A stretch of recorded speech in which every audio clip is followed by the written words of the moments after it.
Harry, ela é inquieta, ela é curiosa, é interessada em descobrir formas para estimular a autonomia e a interação entre as mulheres que querem desenvolver os seus próprios negócios. É graduada em fisioterapia, mas trocou o doutorado na área para construir a Dissaia, uma rede de apoio ao empreendedorismo feminino que desenvolve ações com foco em educação, capacitação e interação entre mulheres interessadas em desenvolver o seu próprio negócio. É coach formada pela Sociedade Brasileira de Coach e especialista em modelagem de micro e pequenos negócios. Acredita em mulheres que constroem empresas com um forte, né? É isso? É, com um forte. Acho que uma das coisas mais legais da gente pensar é que todo mundo fala muito de empreendedorismo, né? Mas vai empreender de verdade, você ver, vai ter CNPJ, né? Vai pagar imposto para você ver como é que é. Então, eu acho legal porque é alguém que tem uma empresa, que trabalha com isso, sabe como é que é e que fala sobre isso para os outros. Então, não é uma palestrante vazia. A gente está cheio de palestrante profissional, né? Então, eu acho legal alguém que é palestrante, mas que fala com propriedade daquilo que está falando para os outros, né? Então, com vocês, a Cris. Boa tarde, obrigada, Patrícia, obrigada, Ana, pelo convite. É um prazer enorme estar aqui, apresentando um pouquinho do que eu tenho feito com a Dissaia. Bom, eu sou Cris, formada em fisioterapia, mas abandonei o doutorado na área da saúde quando o meu filho nasceu, né? Também vivia num dilema lá no mundo de pesquisa, onde a gente também tem poucas mulheres atuantes, na área da pesquisa também. Mas, quando o Lucas nasceu, eu não vi sentido em continuar com aquilo e comecei a buscar outros caminhos, e foi onde a Dissaia surgiu, né? A gente organizou, há 3 anos, um primeiro bazar. O único objetivo era juntar algumas mulheres que também empreendem, que também vendiam algum produto, para unir forças e ganhar um troco no Natal. Esse foi o primeiro objetivo que eu tive com aquele momento, naquele grupo. Só que eu observei, naquele momento, olhando no olho daquelas mulheres, o comportamento daquelas mulheres que são microempreendedoras, que vendem produtos pequenos, assim, pequenos no sentido de produção mesmo. Eu senti que havia ali uma dificuldade muito grande de como fazer com que aquilo desse certo, né? Muitas mulheres à sombra dos seus maridos, né? Empreendendo por hobby, porque para passar o tempo, alguma coisa nesse sentido, só que com produtos incríveis, legais e bacanas, e eu queria poder, de alguma forma, contribuir com aquilo. Então, a gente criou o grupo dentro do Facebook, começou assim, com o primeiro objetivo de que a gente pudesse comprar e vender uma para a outra, né? Que a gente pudesse se ajudar, fortalecer o micro e o pequeno empreendedor. Então, é sobre isso que eu vim falar hoje com vocês. Pode passar o próximo, por favor? Que é um pouco sobre empreendedorismo feminino e sobre como os coletivos femininos podem contribuir em diferentes âmbitos, diferentes temas, para o crescimento das mulheres, do empoderamento real feminino, né? Então, a gente ouve muito até hoje, né? Começou há alguns anos falar sobre empreendedorismo feminino. Existem milhões de grupos que se dedicam a esse tipo de trabalho, empoderamento para o empreendedorismo. Mas eu tenho percebido que esse crescimento, que foi muito grande em 2002 até 2009, o número de empreendedores no Brasil aumentou bastante, mas a pesquisa mais recente tem mostrado um número diferente disso, né?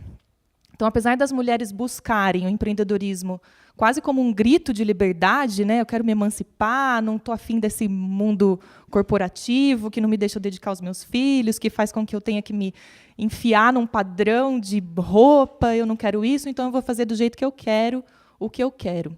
Mas, se a gente olhar bem perto, quem são essas mulheres, como são essas empresas, pode passar o próximo, por favor, a gente consegue, pelos números, entender que, infelizmente, apesar de ser lindo a gente observar, nossa, que legal, né? A mulher agora está conseguindo tomar as rédeas da própria vida e se arrisca.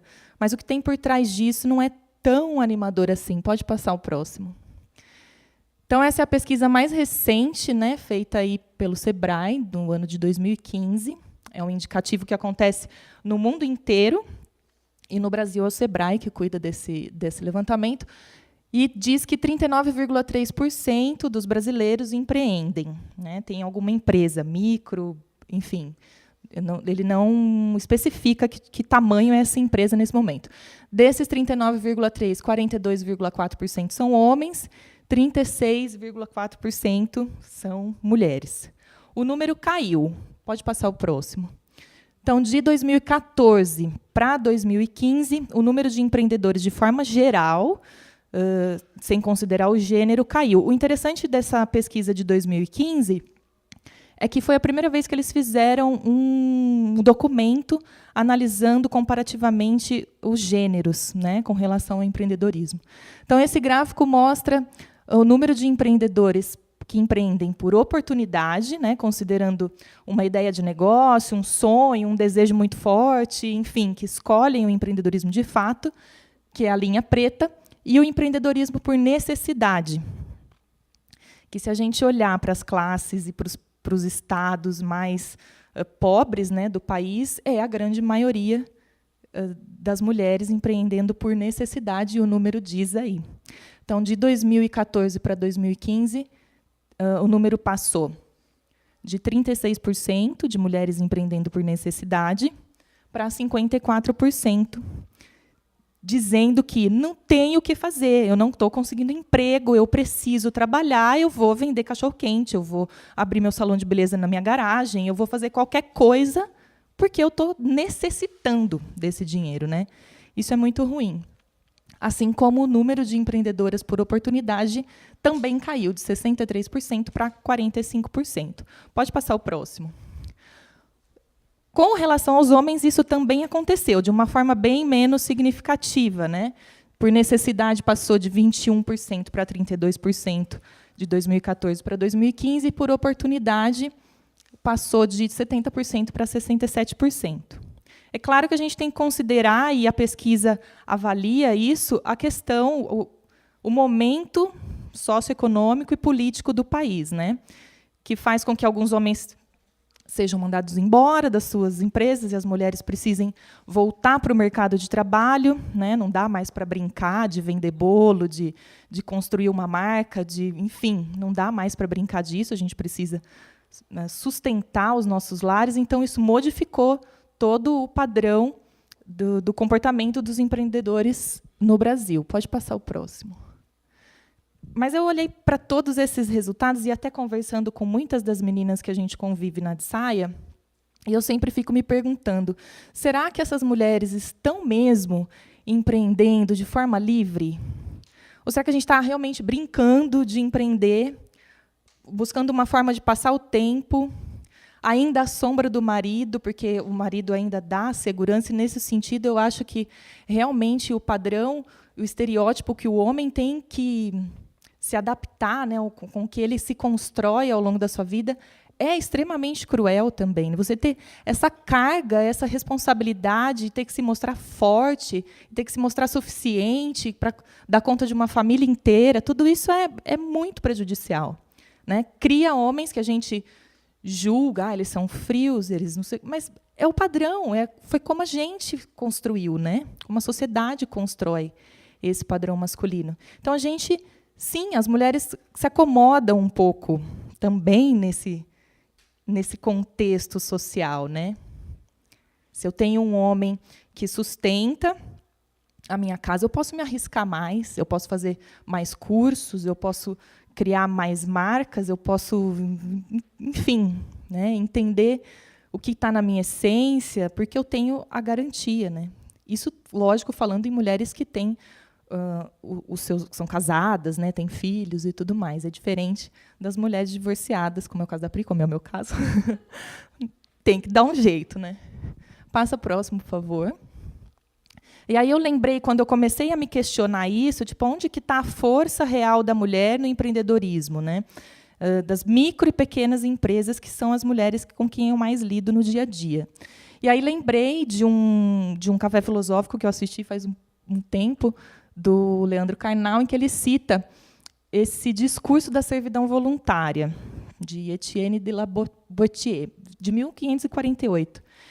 E aí eu fui buscar, falei, o que ele está querendo dizer com isso, né? E esse Etienne se pergunta o que nos seduz na servidão, o que faz a gente realmente se acomodar nessa questão de servir o outro, seja uma corporação, seja o marido, seja o pai, né?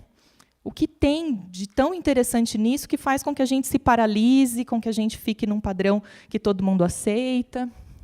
E por que os homens, e aí falando do homem ser humano, né, não com relação ao gênero, então por que os homens abrem mão da sua liberdade? Porque eles abrem mão da própria vontade de ser livre. Com outras palavras, eu infelizmente escuto esse diálogo nas consultorias, nas rodas de negócio que a gente organiza. Eu sinto que existe...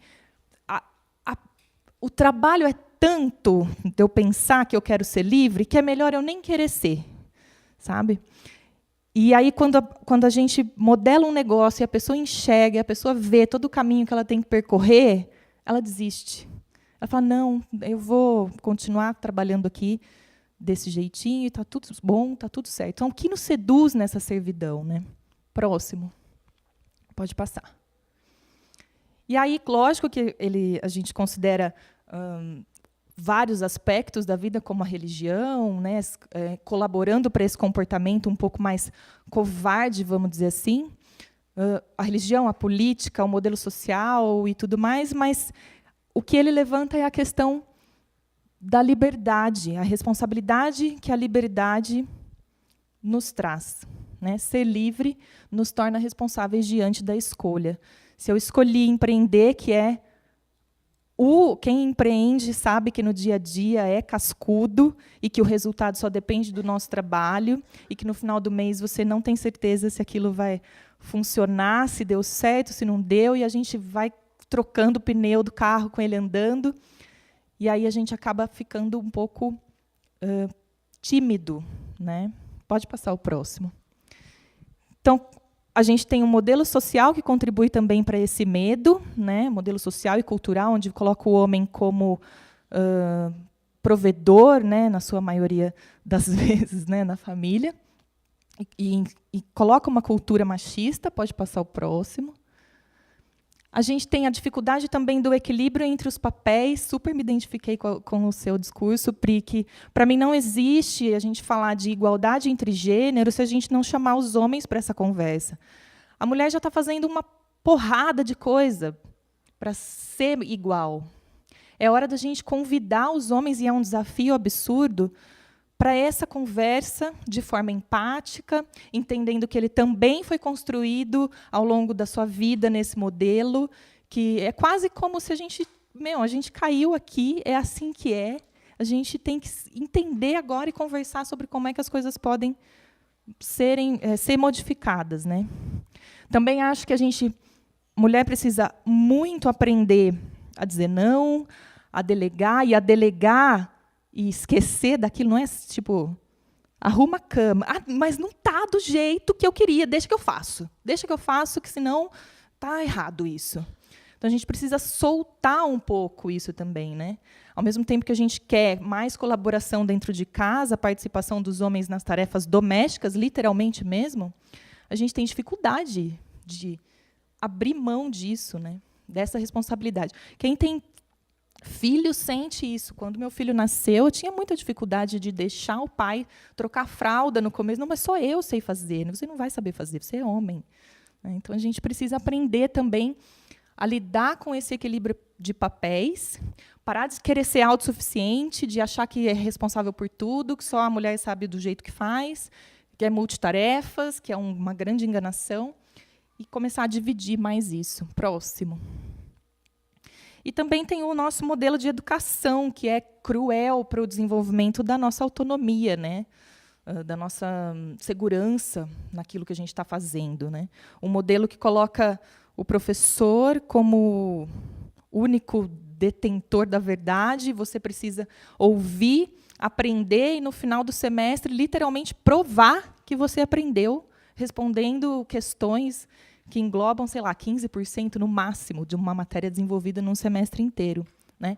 Que convida muito pouco para a discussão, que convida muito pouco para o aluno resolver problemas de uma forma mais democrática.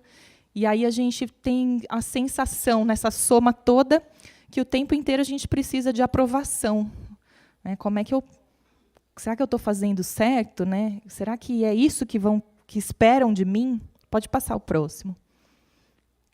E aí geram medos, dúvidas, inseguranças que acabam paralisando, e as mulheres têm uma tendência, dentro das pesquisas e até dentro do que eu vivencio dentro da Saia, a desenvolver negócios que são muito tímidos, que são muito micros, que normalmente atendem à necessidade dela ali, naquele momento, de sobrevivência, não necessariamente empolgada e com modelos inovadores, né? Uma grande parte das pequenas empreendedoras tem esse medo, essa ousadia de crescer próximo. Então, nessa pesquisa também mostra que as empresas construídas por mulheres têm menos empregados, 84% das empreendedoras não têm nenhum empregado na sua empresa. Tem menor expectativa também de criar novos empregos. Então, só 17% disseram que imaginam conseguir empregar alguém dentro de 5 anos. E aí, quando eu vejo isso na prática, é muito engraçado, porque a gente pensa assim, não, mas talvez seja interessante contratar alguém para te ajudar nessa função. Mas como assim contratar? Eu não dou conta nem do meu, como é que eu posso, né? Então, é um modelo de negócio que é muito tímido. E também são empresas que têm menor faturamento. 75% das empreendedoras operam negócios que faturam até 24 mil por ano, né? É bem pouco, próximo. Só que parece que a gente acorda um pouco, né? Toda essa discussão aqui hoje, o tema, me parece que é mesmo um despertar para essas questões.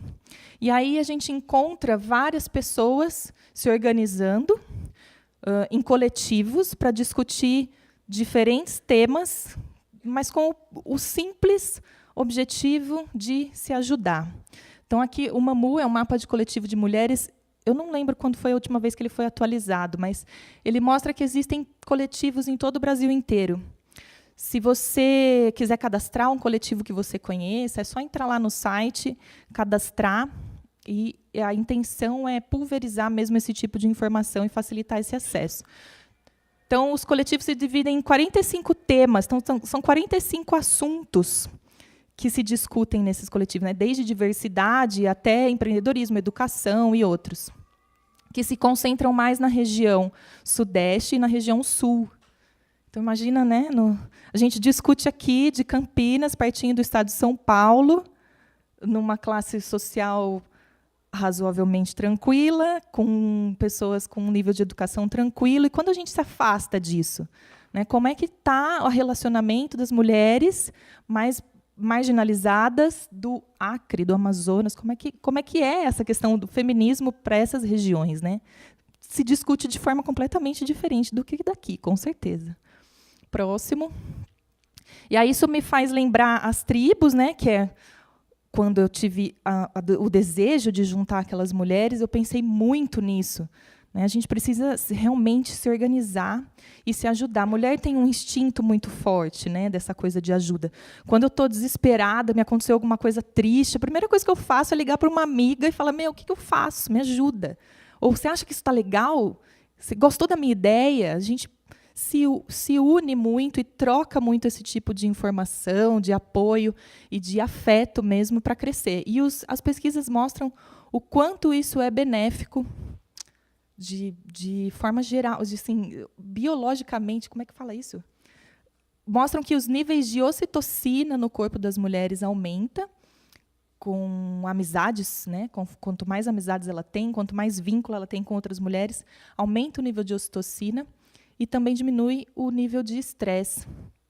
Vida mais longa, menos doenças incapacitantes. Então, cientificamente, a gente tem várias coisas nesse sentido, mostrando isso, né, da irmandade que existe entre as mulheres. Pode passar o próximo. Aí eu assisti um TED da Jane Fonda com a Lily Tomlin, até compartilhei no meu Facebook essa semana, super engraçado.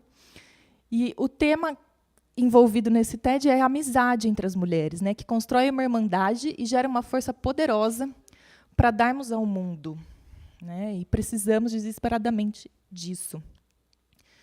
Então, imagina se a gente conseguir se entender, conhecer a nós mesmas e trabalhar isso de uma forma coletiva, que seja benéfica. Você vai realmente o trabalho de formiguinha, você vai conquistando as pessoas que estão ao seu redor, uma ajudando a outra. A gente tem bastante dificuldade de agir como tribo, né?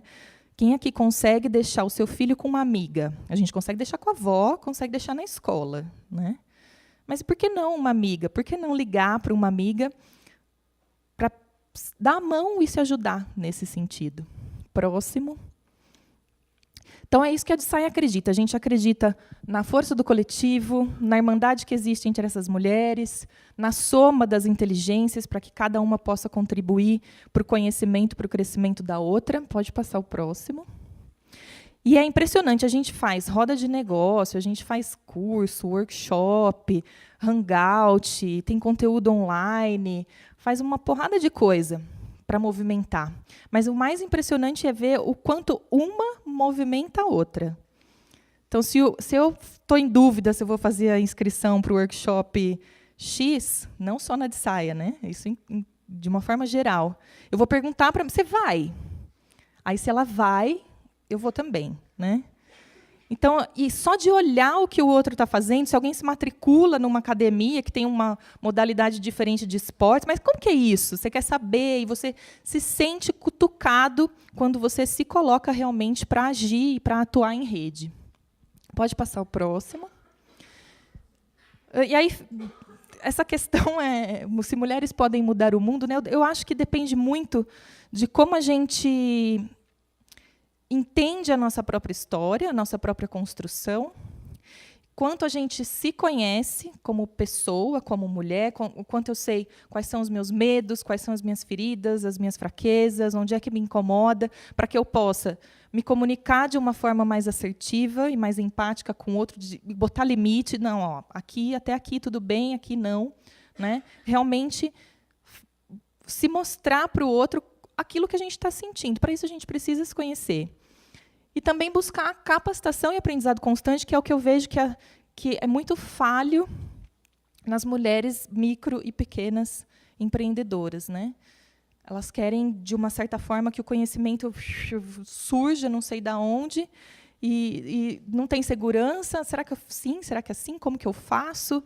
Então, quando você busca conhecer a sua história, se autoconhecer, e também o conhecimento que você precisa para lidar com aquele trabalho, né, para criar aquela empresa, você ganha mais segurança para tomar suas escolhas, para fazer decisões mais firmes, né, mais concretas, e de forma mais segura mesmo. Próximo. Essa é uma frase da Ana Fontes, presidente da Rede Mulher Empreendedora. Ela fala que mulheres, quando decidem empreender, não fazem pensando somente em si. Elas fazem pensando em investir na sua família, na sua comunidade, no seu bairro. Isso fica claro lá na pesquisa, né? Que as mulheres empreendem para a sua família, para a sua comunidade. Mais que isso é muito. Tenho medo, né, de que aconteça alguma coisa. Próximo. E aí eu trouxe alguns exemplos, pensando aqui no tema, né, da conversa hoje aqui no Fashion Friday, de alguns coletivos que a gente encontra lá no mapa dos coletivos, você pode encontrar. É uma infinidade de iniciativas super bacanas e incríveis que surgem quando as mulheres se unem. E dá até dó de não falar de todos aqui, porque tem muita coisa legal. Pode passar o próximo. O Lugar de Mulher, que eu não sei se vocês já conhecem, se não conhecem, da Carla, né? Carla? É um portal de conteúdo, que tem muito conteúdo que aborda o feminismo, o empoderamento feminino. É super bacana. Próximo. Esse eu não conhecia, a equipe de base, o Armis, Convergência de Culturas, é um coletivo que ele está voltado para mulheres imigrantes. Então, para lidar com todas as dificuldades que a mulher tem quando chega para o Brasil, e preconceitos, e socialização, né? É um coletivo que está colocado nessa área. Próximo. O Nós Mulheres da Periferia, que é sensacional também. Tem várias mulheres incríveis por trás dele, que é realmente dar voz para as mulheres que estão na periferia e empoderar essas mulheres também, para que elas não tenham medo, não tenham vergonha de mostrar aquilo que elas estão fazendo, aquilo que elas estão sentindo. Próximo. O Faça Amor, Não Faça Chapinha, que tem muito da autoaceitação, né, de quem eu sou, de que eu não preciso me colocar num padrão que esperam de mim. Até tem a frase ali, o meu crespo é ruim para quem mesmo, né? É muito bacana. Próximo. A Lojinha das Minas, que é um coletivo de venda de produtos de mulheres que têm produção autoral. Pequenas empresas, então eles vendem aí por essa página do Facebook. E eles também realizam alguns eventos para as mulheres mais marginalizadas, vamos dizer assim, em que eles distribuem produtos de beleza, brinco, shampoo, tudo que está envolvido com a beleza da mulher, eles distribuem gratuitamente de tempos em tempos. Eu não consegui ver qual é o próximo. Pode passar. Gorda não é uma palavra ruim, que é uma foto. Eu falei, nossa, que foto, que choca, né? Logo que você entra nessa página, você fala, meu Deus. E acho que a intenção é realmente isso, né? A gente não precisa se enquadrar em padrão nenhum e a autoaceitação de novo presente aí. Próximo. A Rapunzel Solidária, que é um trabalho lindo que estimula as mulheres, quando cortam o cabelo, doar para a confecção de perucas, para crianças, né, e para mulheres também que passaram ali por tratamento de quimioterapia e outras doenças. Próximo. O projeto Gaveta, não sei se vocês conhecem, que tem muito da sustentabilidade, né, ser mais, possuir menos. Elas organizam troca de roupa entre mulheres. Tem todo um esquema super complexo ali para você trocar a roupa, e é muito legal o que elas fazem. Próximo. Aí eu queria finalizar com essa frase que tem muito do que eu acredito, né? Que para a gente se encontrar e para a gente realmente modificar o mundo que está ao nosso redor, a gente precisa começar por nós mesmas. Então, se as mulheres estão cansadas, se não conseguem equilibrar o trabalho com o filho, quem é que está cansada, né? Quem está cansado sou eu, é você. Então, quem é que tem que fazer alguma coisa para isso mudar, né? E como fazer isso? Hoje eu vejo que trazer os homens para a conversa e aprender como se comunicar de uma forma mais empática, sem gerar tanta resistência, é um caminho que funciona. Para mim, funciona. Na minha vida, tem funcionado. Então, essa frase é da Clarissa Pinkola, a autora do livro Mulheres Correm com os Lobos. As questões da alma feminina não podem ser tratadas tentando se esculpi-la de uma forma mais adequada a uma cultura inconsciente. Nem é possível dobrá-la até que tenha um formato intelectual mais aceitável para aqueles que alegam os únicos detentores do consciente. Não, na verdade, a meta deve ser a recuperação e o resgate da bela forma psíquica natural da mulher. Isso inclui, na minha opinião, o parar para ouvir o que o próprio corpo diz, né? Como é que a gente tem se sentido no dia a dia, as insônias, os refluxos e tudo mais. Pode passar, acho que é isso. É isso que eu tinha para falar para vocês. Obrigada.